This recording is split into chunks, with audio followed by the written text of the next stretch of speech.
Hello, everyone. Bonjour. This is Ashley Proctor, and we are here as part of the Co-working Idea Project.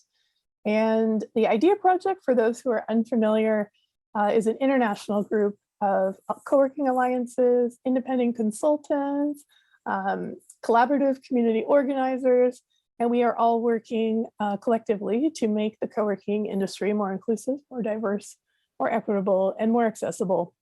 And each month we actually invite a new expert or facilitator to come to speak with us, to really share knowledge and to challenge us to take an action, whether that be big or small, to contribute towards these goals. Because as an alliance, we really believe that these small effects, small actions have a large ripple effect across the world and across our industry if we're all working together step by step.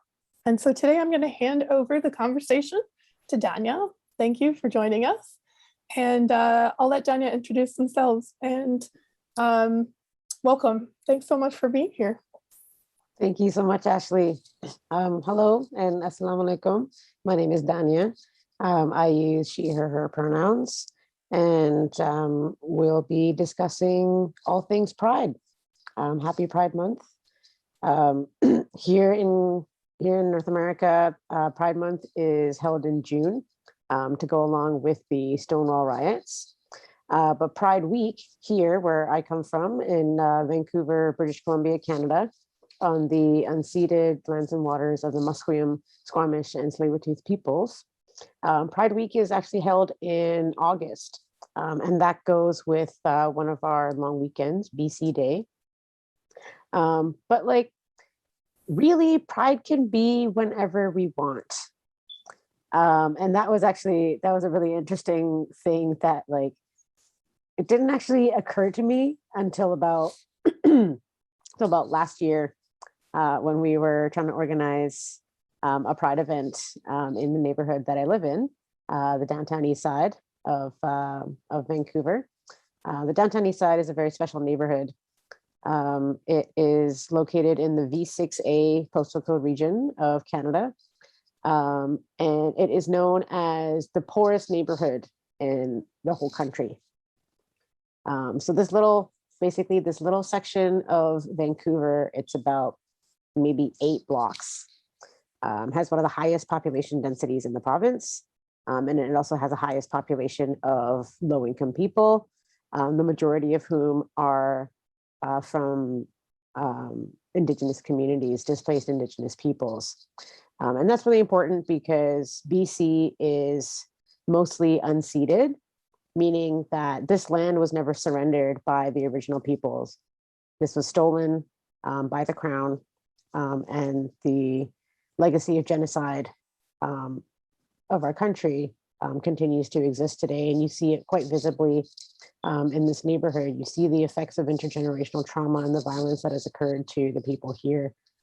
I want to draw folks' attention to the shirt that I'm wearing today. It's an orange shirt. Orange Shirt Day was created by Phyllis Webster to commemorate the many missing children, many missing Indigenous children. This week is the 1-year anniversary of over 215 graves found of children in the burial sites of residential schools in Kamloops, BC, which is on Secwepemc territory. Today is also the March for Justice for Chelsea Poorman and her family. Chelsea Poorman is an Indigenous woman who went missing about 2 years ago, like just vanished. And a couple of weeks ago, her body was found in one of the richest areas of Vancouver, which is maybe about a 5 or 10 minute drive from the downtown east side. And there's a lot of questions surrounding this, surrounding the, like, you know, how she went missing, the investigation, the circumstances under which she was found, and a whole lot of things that are not adding up. And it's very important that, you know, as we work to decolonize and reconcile with, you know, this legacy, it's really important to support the families many of whom are displaced from their homelands, and they were continue to be displaced and experience this lack of justice. Chelsea Portman went missing around Granville and Davie Street. Davie Street is known as the gay village of Vancouver. It's where the majority of the gay bars are, and it's the area where a lot of the gay community has basically settled in the region. Davie Street intersects with Granville Street at some point. Granville Street is the entertainment district of Vancouver. It's where the majority of like all the nightclubs and all the hip and happening spots are. And that's really interesting because, you know, like when you're talking about entertainment, we're also talking about safety. And, you know, the policing in Pride and in Pride communities has been a pretty hot button topic for a few years. Here, it came up for us in about 2016, along with calls in Toronto Pride as well.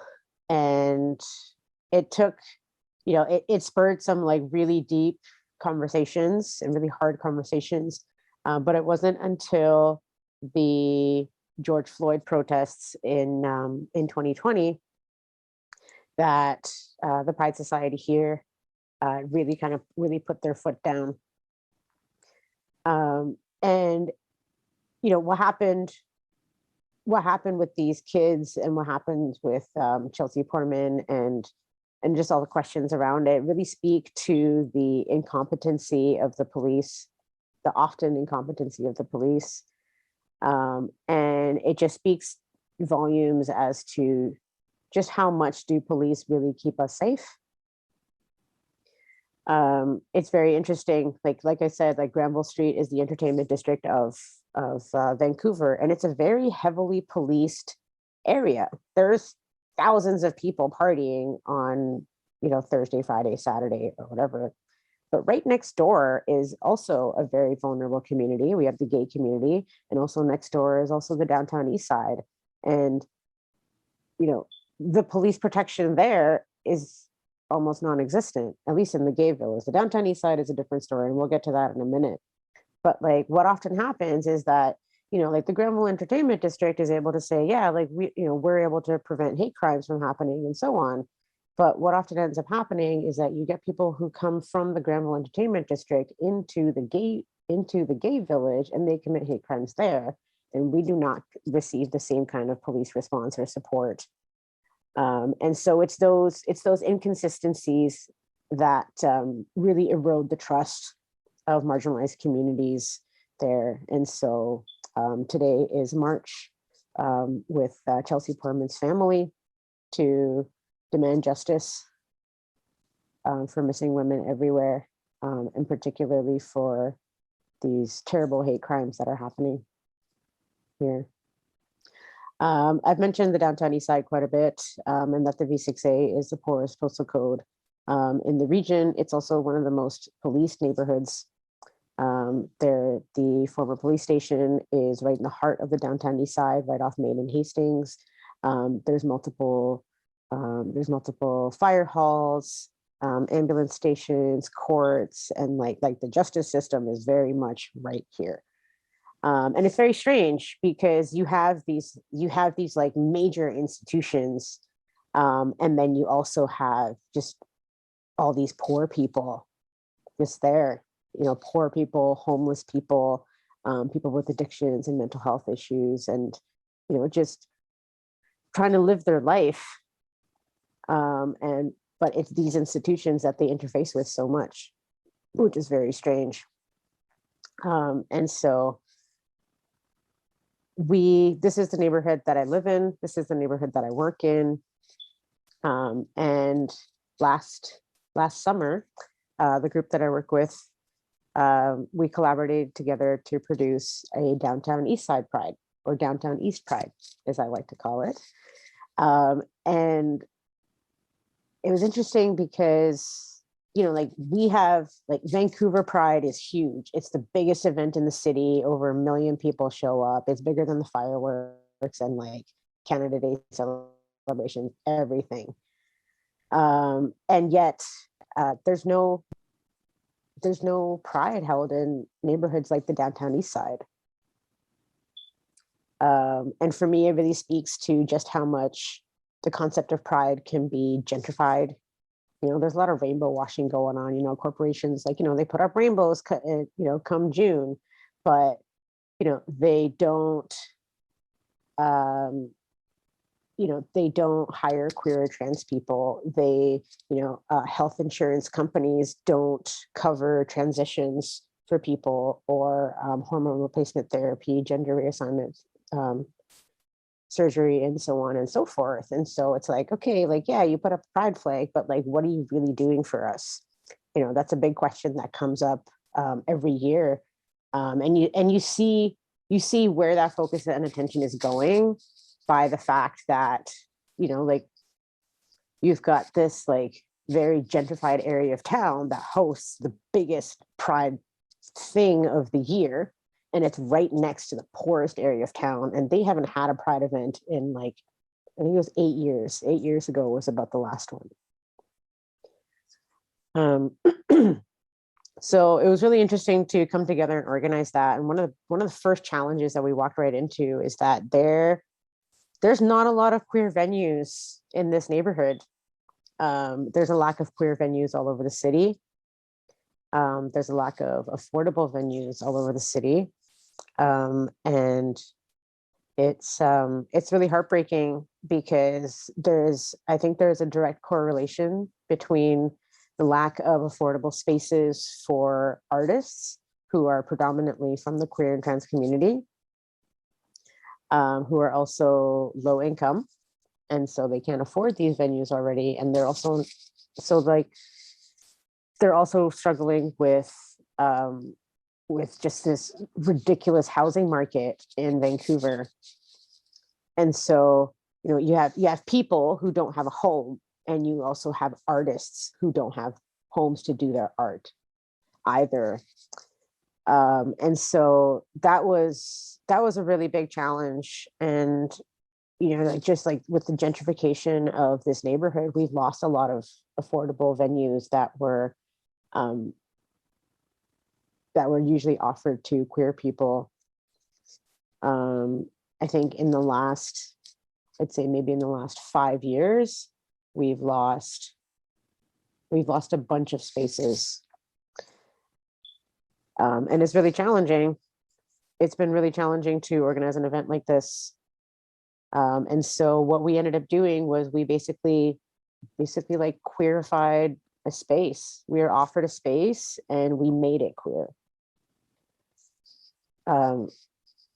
Which is kind of how, unfortunately, you know, we kind of have, these are the ways that we're able to come together anyway. It's not so much that like space is made for us as much as it is that we make this space ourselves, right? Any space with queer people in it is a queer space now, right? So we organized the first Pride event in about 8 years. And we hosted it at the Overdose Prevention Society lot at 99 West Pender, which is most known for its land back wall. There's a huge wall there that takes up it's like a parking lot, and there's a wall right here. And this wall is covered by graffiti art from the neighborhood artists. Like Ken Foster has a piece there, Smokey D has a piece there, Boy has a piece there. These are all like legendary graffiti artists. Ken Foster is known as the Van Gogh of Vancouver, to give you an idea of just like how incredible his work is. I'm actually looking at a couple of Ken Foster pieces right now. And this was a collaboration between the Overdose Prevention Society, which operates an outdoor safe consumption site at this lot here, and the graffiti artists, many of whom are drug users themselves. Many of them are, you know, struggling with housing, and so on and so forth. And art, and just, you know, street art is, you know, a really healthy outlet for them.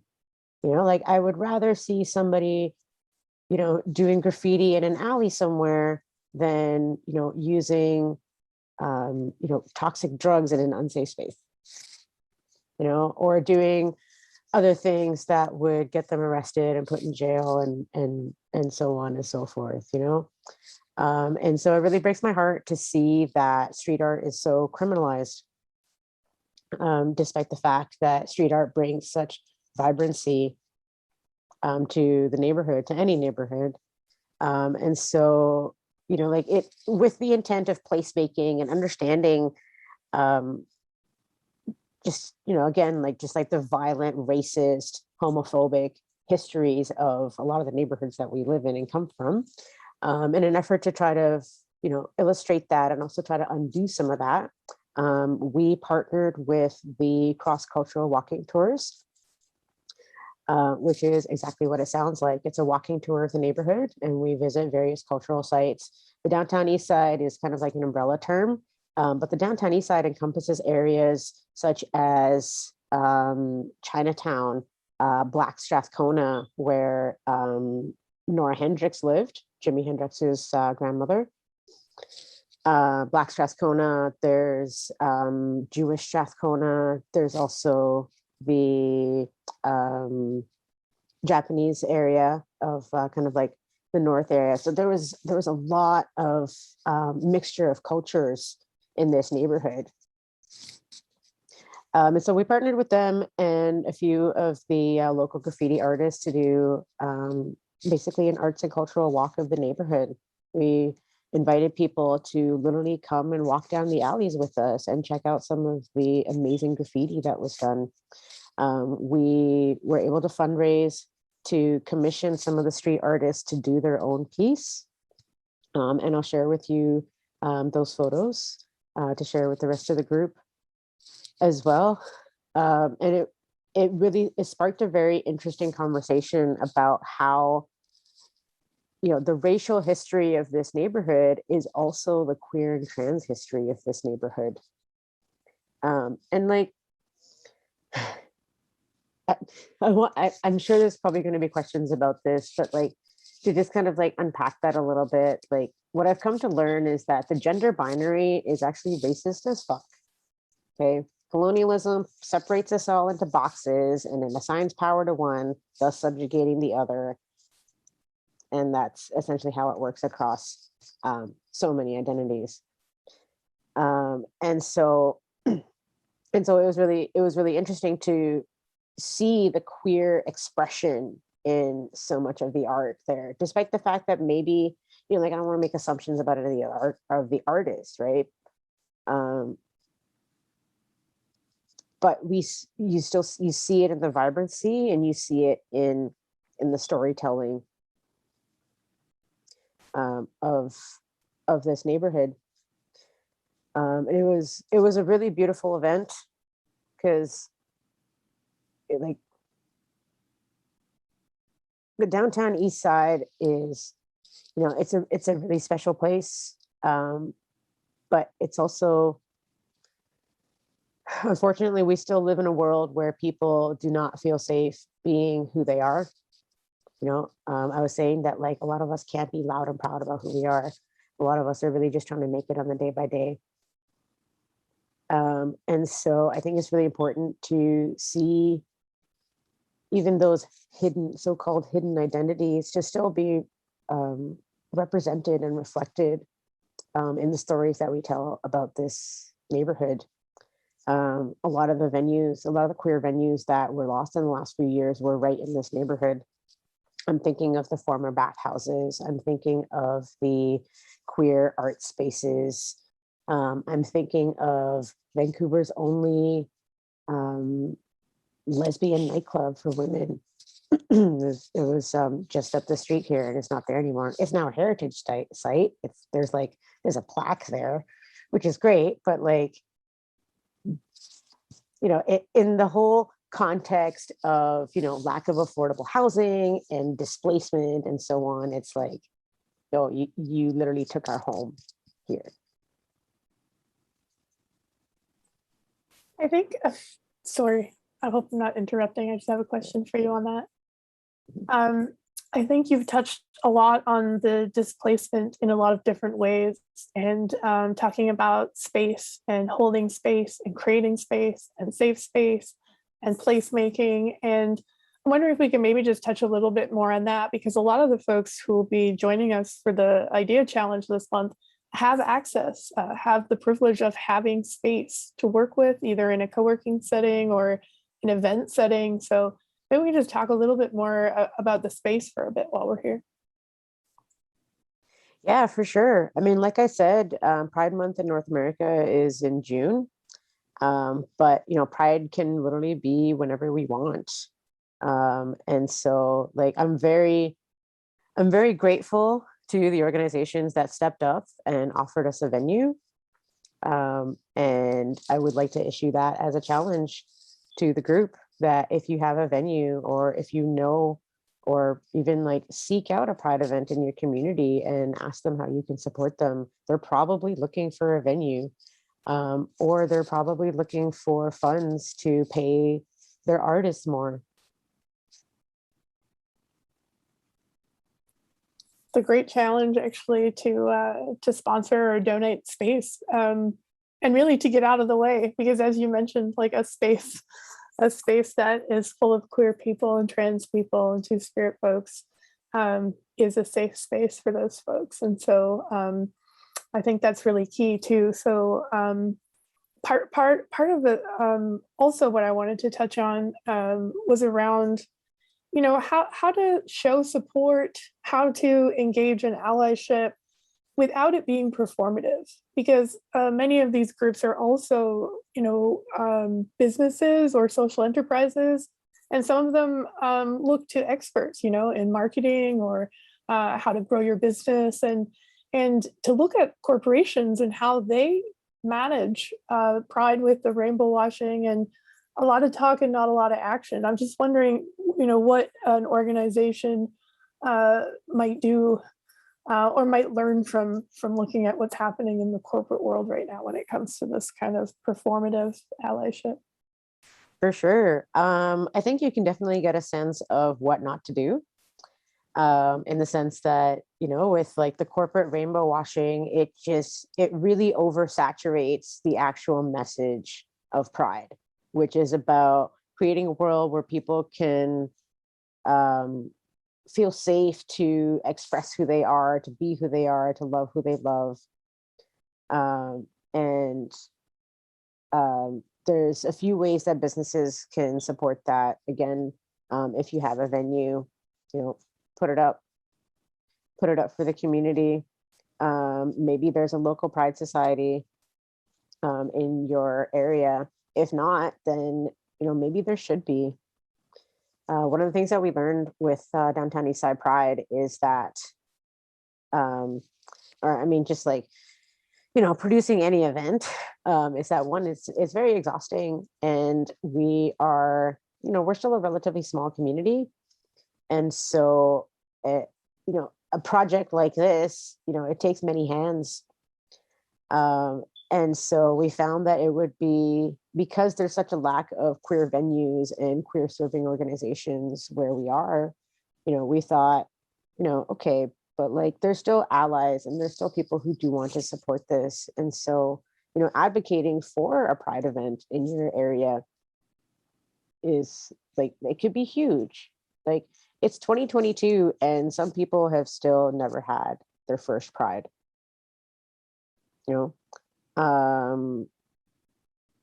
Homosexuality is still outlawed. Where I come from in Saudi Arabia, it's punishable by death. And that was a very real risk that almost happened to someone I know. Despite the fact that I've lived in Canada for about 26 years, like that still struck me as like, whoa. Yeah, we think about sometimes, the progress that we've made here in North America. Sometimes we hear about a hate crime, we hear about discrimination, we hear about people having to fight for basic human rights, and we realize perhaps we haven't made the progress or all the progress we thought we have. And we certainly can't say, that everyone shares those rights around the world. And so there's still so much work to do. I think one of the key things that really came out of that last bit as well that I heard and might be helpful for those who are, maybe new to being an ally, or maybe, live in an urban or, sorry, a suburban or a rural town, and maybe these topics aren't talked about in the open as much.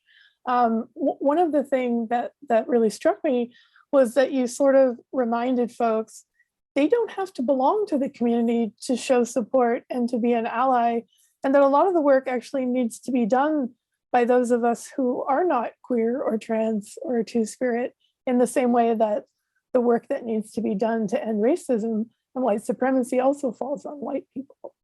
And I think that's an important lesson for folks who are maybe new to being an ally, practicing allyship in these ways.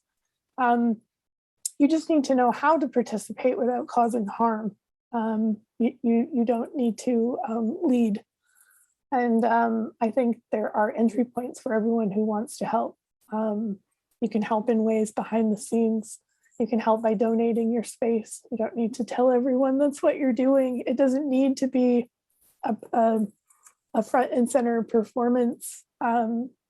This is an area where we can be really supportive in creating and maintaining safe space and inclusive spaces. And then also ensuring that there are decision-making opportunities and leadership, so that we are not taking the lead in these areas, but rather following leadership of the community. And I think this is something you show in all of your work. I know you really believe that solutions should be community-led, community-owned, and community-driven. And our roles are really to be supportive. That's right.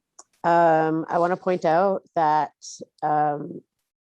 hate crimes increase in June, despite the, very positive representation of the rainbow community. Hate crimes increase in June. Hate crimes increase around any Pride season.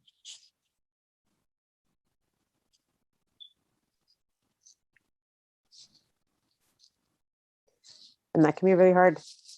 And I think that one of the ways that allies can really support people is, check in with your employees. I'm sure a lot of organizations have, cultural calendars, where they mark, Thanksgiving or like other important holidays and stuff. Add pride to that. Add pride to that. Check in with your queer employees. Do they feel safe coming to and from work? Do they need perhaps some time off? Because Pride season can be very overwhelming for folks. It can bring up a lot of stuff, both good and bad, and just be really overwhelming. And to, let people rest.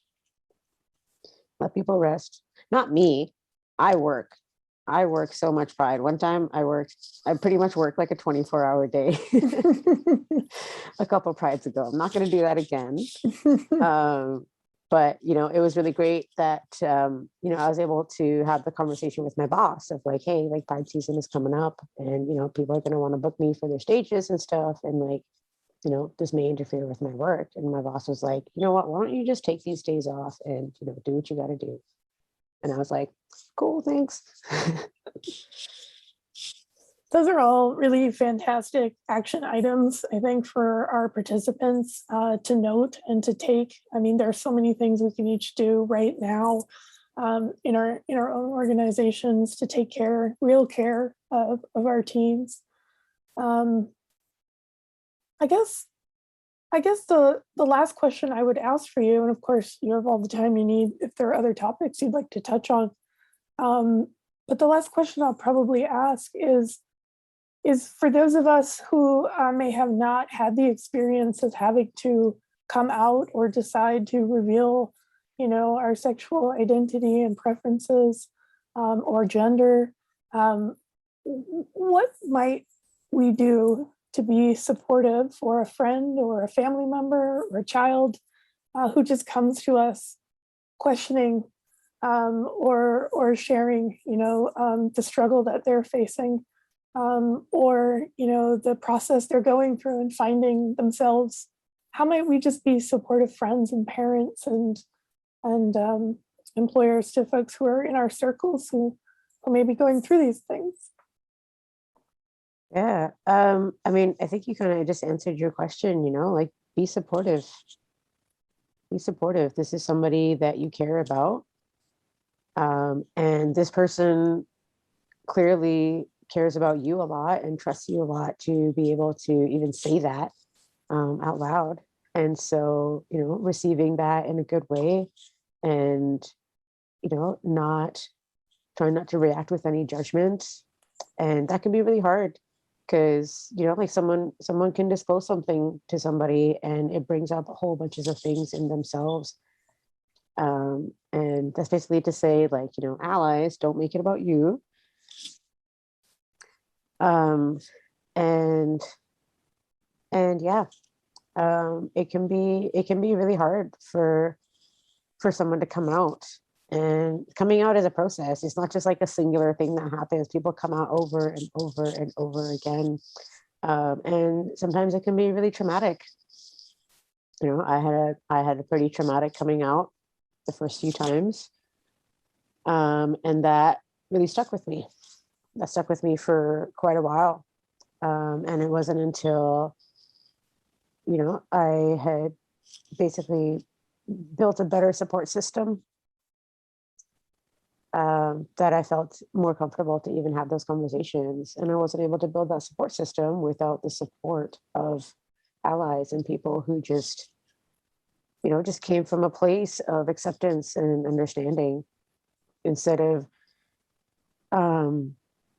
reacting in fear or feeling threatened in some kind of way.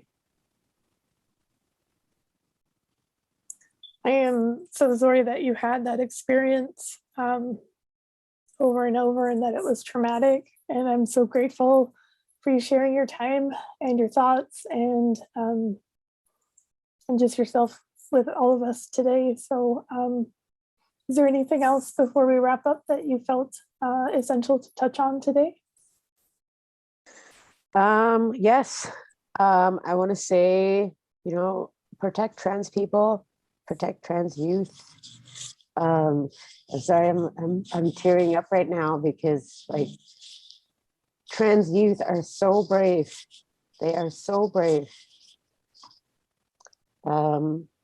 And we still live in a very hostile world that, they tried to kill the Indian in us. They tried to kill the queer person in us. And now they're trying to kill the trans people in us as well. We see that with all the, basically the anti-trans bills that are coming out, particularly in the US, there's legislation around bathrooms. Like it makes no sense to me. It really doesn't. Reproductive rights are also trans rights, particularly intersex rights as well. That's a really big one.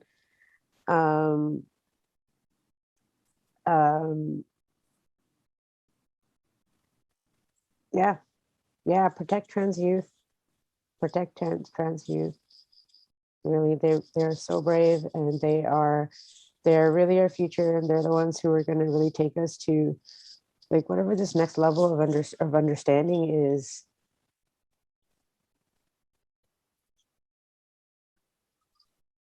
Whew. I